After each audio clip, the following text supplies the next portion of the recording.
悪霊退散.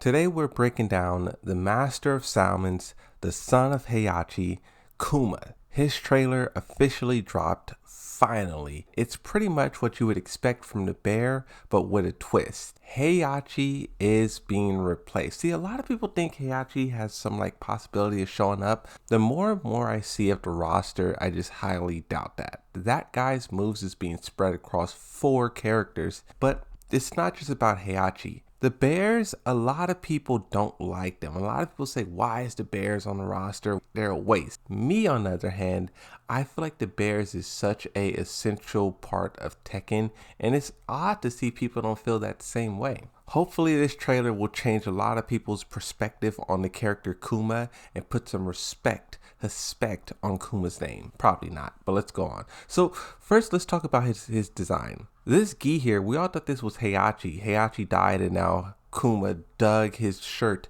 out of the lava and now he's rocking it. But the developer said, no, that's not true. Okay, but let's talk about gameplay here. First off, KUMA does this big jump in the air. He lands sitting on the ground. Low. So see, this it's stuff like this that people just cannot deal with. The jumping, the hopping, the lows, the highs, standing up, sitting down. People just collapse under the pressure. But me personally, I like KUMA because he's different. What I like about fighting games is that every character has a different fighting style, some good, some bad. But you get a different experience with every character for the most part. And I feel like KUMA, his experience is far different than anyone else. Okay, but look, here's something I just noticed. So he does this little hop, sit down, low, high, whatever. But this hit right here, pay attention to this. He charges up that attack and then boom, pushes Paul Phoenix back. This is Fahkuram. I wasn't expecting that. Fahkuram in Tekken 7, now this probably wall splats as well. I would be very surprised if it did it. But when Fahkuram was introduced, he had I think 3 moves that you can charge up and basically break the guard of your opponent. And it seems like since Fahkuram isn't to make a return, at least for now, they're giving those properties to KUMA. That's going to make this character even more challenging to stop. But I think it kind of fits with KUMA because the reason why they gave that stuff to Fahkuram because he's large. They wanted him to be intimidating. They wanted you to fear the character. That's kind of the same thing you would say about a bear, right? So I think that's a good place for the moveset. Okay, next part. So, okay, that's pretty simple. You knock him on the ground, and then right there you'll get some kind of mix-up. Maybe KUMA could do either the low, or he could do that move that tosses you to the next side. So that's basically going to be a 50-50 feet. You guys are going to hate that, basically. Here you have the signature, the Heihachi special, the Hell Sweep. Few things to note. 1, KUMA always had the Hell Sweep. This is the first time he had it, but you do just gotta highlight it because you know Heihachi's gone. Second thing, the Hell Sweep doesn't launch like it used to, right?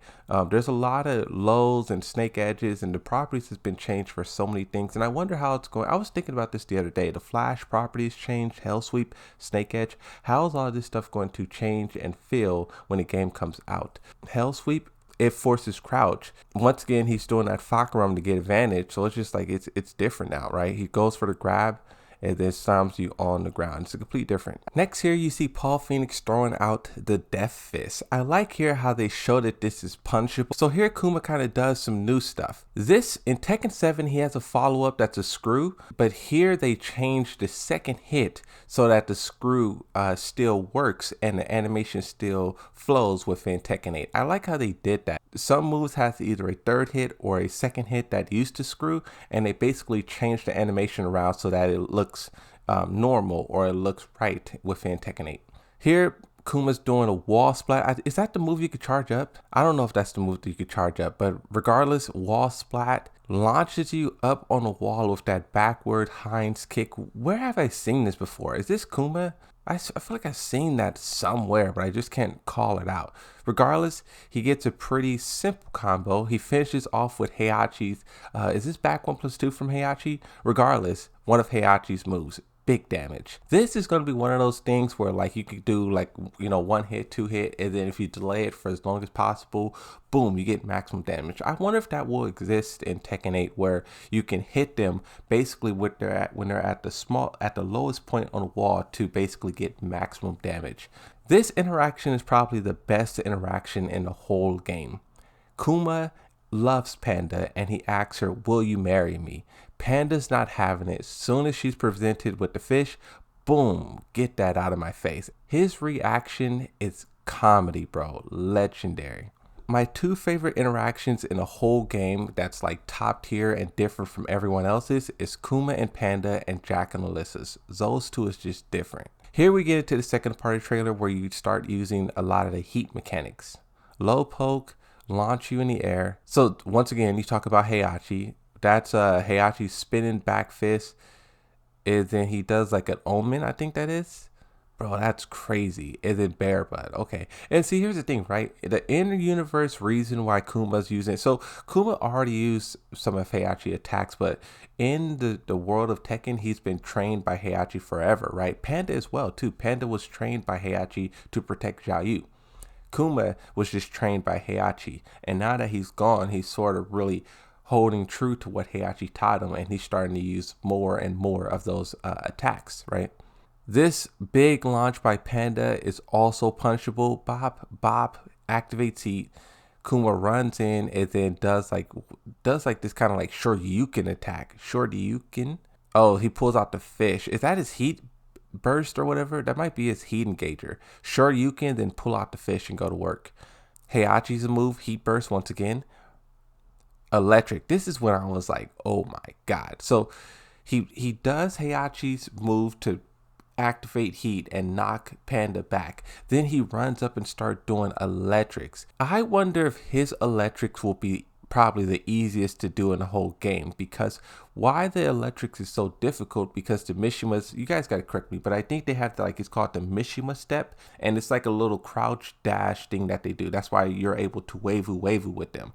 The bear will not have that. So what will his electric input be? Probably easier, probably just forward, down, forward, and then 2. So his electric's probably going to be far more easier, just because that whole little wavoo input doesn't exist, at least so it seems. But once again, just paying attention to how many characters now have electrics and now have Heihachi's moves. Interesting. So here's another example of the mix-up opportunities. This is why you guys don't like him. He does 2 swipes, go down into the bear stance, and then mid headbutt. You can see Panda goes down a block, get hit by a mid. Here, KUMA does his rage art. His rage art is okay. I think there's a lot of story importance about this rage art on his fish. So his fish isn't a normal fish. His fish actually is a Mishima Zaibatsu weapon, and he uses it, or he's going to be using it to fight back against Kazuya and basically end the war. Once again, who built this fish weapon for him? Who created the gi for him? These are all questions that the developers is asking the players just to excite us. And I'm guessing the story will tell us soon. Now, even though people don't like KUMA, I think his trailer is fantastic. I think the character's fantastic. Just as important to Tekken as probably like a King, a Yoshi, an Eddie. I know you guys don't feel that way, but me, I definitely feel like these characters have a big role in Tekken, and I'm just excited to see that the developers is trying something so new and so different with the bears.